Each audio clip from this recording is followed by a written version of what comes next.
Good morning and welcome to TNT. Now, how far would you go to avoid some of the very high airfares flying around the world at the moment? One man went from London to Bangkok and he spent 9 days doing so, but he did save quite a lot of money. We'll check his story out a little bit later in the program. Also, the most popular locations around Asia at the moment for travelling, all coming up in today's TNT.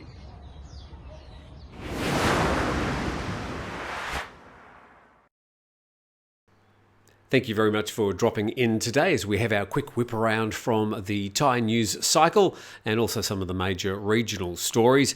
Don't forget that this Saturday morning at 9 a.m, if you're around, we'll be doing our very first live chat, just you and me for an hour or so, plus a cup of your favourite brew. Speaking of favourite brews, we head off to our first story, and this is from Reuters.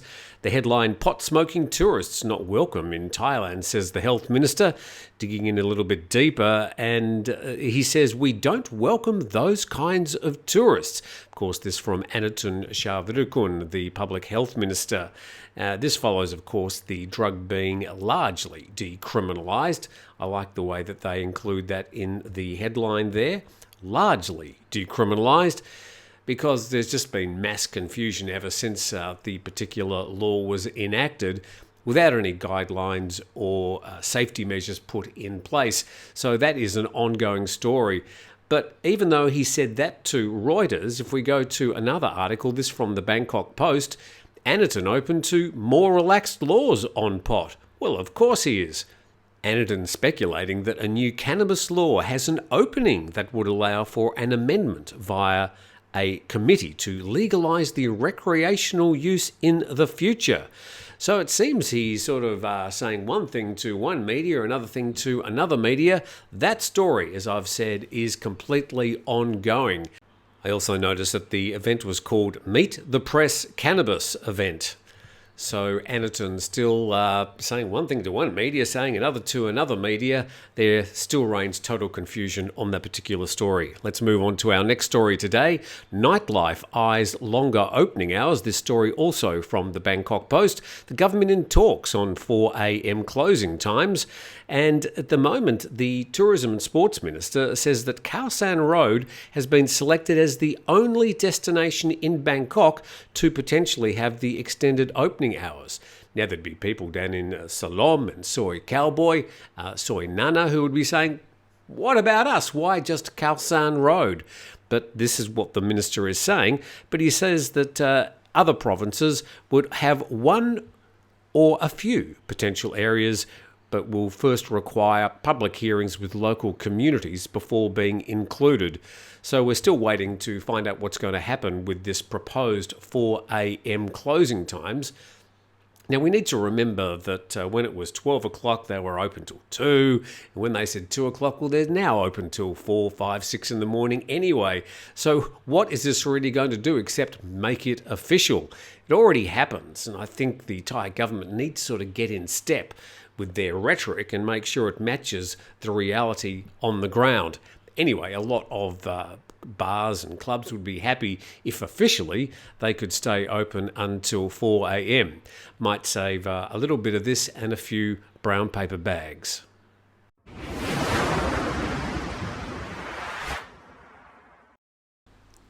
You're watching TNT. It's Thursday. We appreciate you dropping in for our quick whip around of the main news stories. To our next story now, and Thai PBS World is covering some explosions and fires down in the deep south of Thailand. The headline, 10 convenience stores, gas station in Thailand's deep south, firebombed. We'll go into some of the details on this. The main thing that we need to focus on is that no one was injured. The Thai PBS story going into quite a lot of detail about which locations were targeted, talking about a gas station, big C convenience stores, some 7-Elevens. So 7-Elevens and many Big C convenience stores seem to be high on the target list. So a lot of these places in an obviously coordinated bombing down in the Deep South. We'll talk more about what happens down there in the Deep South in just a moment. Coconuts.co is also covering this story. Their headline, bomb arson attacks on convenience stores injure 3 across Thailand's deep south. The main headline worth focusing on here, bombs exploded at 11 locations across Yala, Pattani and Narathiwat provinces, where a long-running insurgency has raged for almost 2 decades in what seems the first major attack carried out by insurgents in years, and there were no reported fatalities. So let's have a quick look at what's happening with this particular insurgency. And we go down to the deep south of Thailand, and you can see about 2/3 of the way down there, that darker line. That, of course, is the Malaysian border. And you have the 3 provinces of Pattani, Yala and Narathiwat, which border on to Malaysia. So there's been a long-running, sort of real estate war, also partially tinged with differences between Buddhism and Islam. And that's raged for, centuries in some ways, because that border has moved a few times, but principally in the last 20 years. And some 7,000 people have died in clashes between the two in one of the deadliest civil wars that still exists in the world. Now, it is still, and I say this with a certain amount of trepidation, it is perfectly safe to travel down through that area.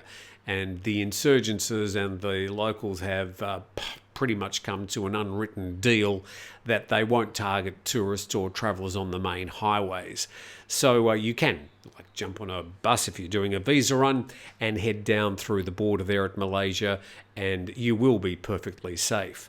And even though 7,000 people have died in the last 2 decades, it is usually considered to be just targeted people. Civilians are usually not targeted. So just a little quick background about the insurgency. It's called the Southern Insurgency, and they call it the Restive South. Don't know why they use the word restive, but that's been raging for some 20 years and affecting those 3 southern border provinces, noting that you've got Songkhla just to the north. Then a little bit further north you've got the tourist locations of Phuket and Krabi, but there's never been any movement of the violence from the deep south up into those tourist areas, I'm glad to report. Let's head to some regional news, and Coconuts.co once again. Najib Razak, who was a former Prime Minister of Malaysia, says he's shocked and bitterly disappointed after unfavourable ruling by the Federal Court in the 1MDB-linked appeal. So what's happening? We know that that appeal will be starting today, but there's been a little bit more happening behind the headlines. And he says that they put an appeal saying that there was evidence that would clearly indicate that the judge was heavily conflicted. And they maintain that the judge knew about 1MDB and the SRC transactions and was therefore believed to have first-hand knowledge of these 2 organisations. So they're trying, I suppose, to say that the judge was conflicted when he brought down a long prison sentence for Najib Razak. He's currently out on bail, and an appeal is being held from today. SRC Transactions, by the way, a security and investment company that's also under a lot of investigation. Well, now time for a little bit of travel news, and I spoke about this one earlier. Now, we do know that there are very expensive airfares for some of the long-haul trips at the moment, double or even more than that in some cases. But this journalist took it just a little bit further. London to Bangkok by plane and train for under $1,000. Feels like a bargain with airfares soaring. Did we say it took 9 days? So where exactly did this person go? All right, so he went from, I should have done a map with little red dots, but I didn't. He flew from Stansted, which is, I think, north of London, to Maastricht in the Netherlands. He then took a 13-hour train ride to the German-Polish border, caught another train to Krakow, flew from Krakow to Dubai, and then Dubai to Bangkok via Mumbai. And I think there was about a 25-hour layover in Mumbai on the way. Obviously just picking and choosing the cheapest airfares as he went. So this journalist working for the South China Morning Post, doing it the hard way, and I hope he was paid for those 9 days. So it did take him 9 days, and it cost him a total of $990 since his original Ryanair hop to Maastricht. So going down a little bit further, it says, I only have one leg to go and could be in Hong Kong in less than 3 hours, but I've spotted a slightly cheaper flight with a 9-hour layover in Singapore. And the writer Tim Pyle. Great little story there. One way to get around some of the very steep airfares at the moment. I'm flying to Australia in October and booking airfares, and if you miss the cheap airfares, you go back a couple of hours later while you're thinking about it, and they've doubled or tripled. I mean, the airfares are just crazy at the moment. Did find reasonable airfares flying to Australia. If you want to know, I'm flying with Scoot. So I fly with Scoot Airways from Phuket to Singapore, and then I think it's a 5-hour layover at Changi Airport before we head on to Melbourne. And we ended up flying up the front of the plane. They've got a sort of a premium economy thing. It wasn't that much more at the time, but I did notice when I checked the next day that those premium economy seats, I think they're called Scoot Plus, had doubled in price in just 1 day. So we were lucky to get them reasonably cheap.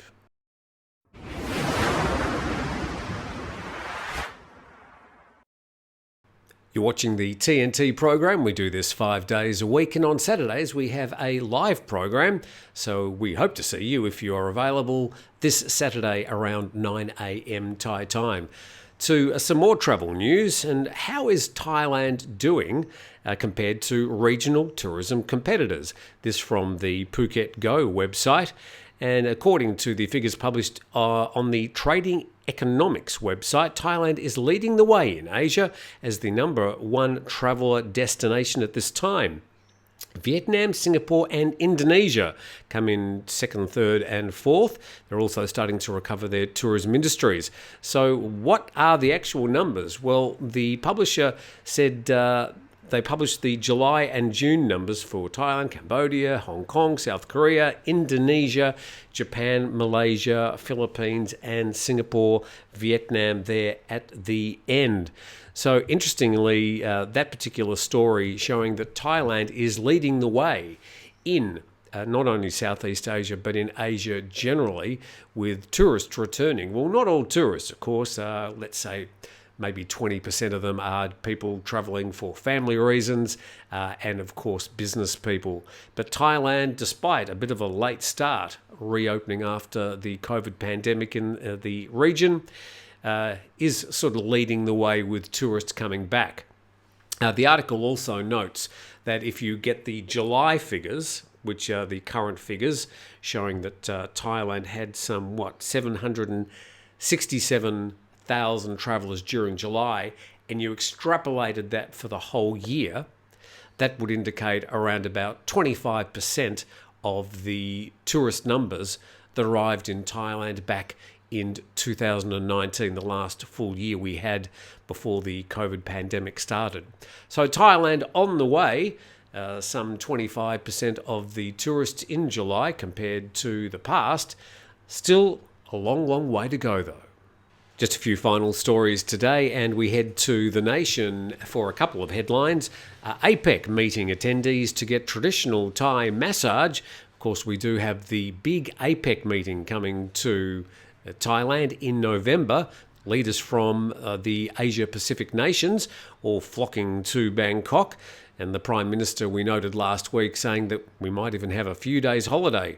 You know, go home, have a few days off. They want to make Bangkok look nice and quiet and easy to traffic everybody around. I suppose it's a bit better for security as well. But the story that got my notice was the one underneath. Chad Chart wants the Bangkok Marathon to be a world-class event, he says. This is the new Bangkok governor. It'll be held near the Grand Palace on November the 20th. And just further down in that article, he says he wants it to be a remarkable event to attract foreigners, similar to overseas events such as the New York City Marathon, the London Marathon and the Tokyo Marathon. I just noticed there of all the lengths that they're proposing, from the full marathon length down to the 5 kilometre micro marathon. That sounds about my pace. Now, talking about a world-class marathon, I think about New York, London and Tokyo. They don't have the incredible high humidity and the general high temperatures that we get here in Thailand. The problem with a place like Bangkok is even in the cool of the morning, it's still usually, at least on a reasonable day, going to be in the low to mid 20s. It's going to have a lot of humidity, and all the pavements and the buildings are still going to be quite warm, exuding quite a lot of heat. So if they do have it in Bangkok, it's probably going to have to be held at 3 or 4 in the morning to try and get the coolest time of the day. Remembering that a marathon could take probably 3-4 hours, 5 hours for some runners. The sun will be up by that time, and they'll just be cooking.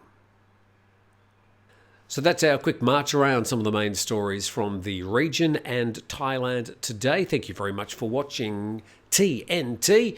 Please subscribe to the channel. I think you can do that down here. We do appreciate you dropping in and watching, and we look forward to seeing you tomorrow.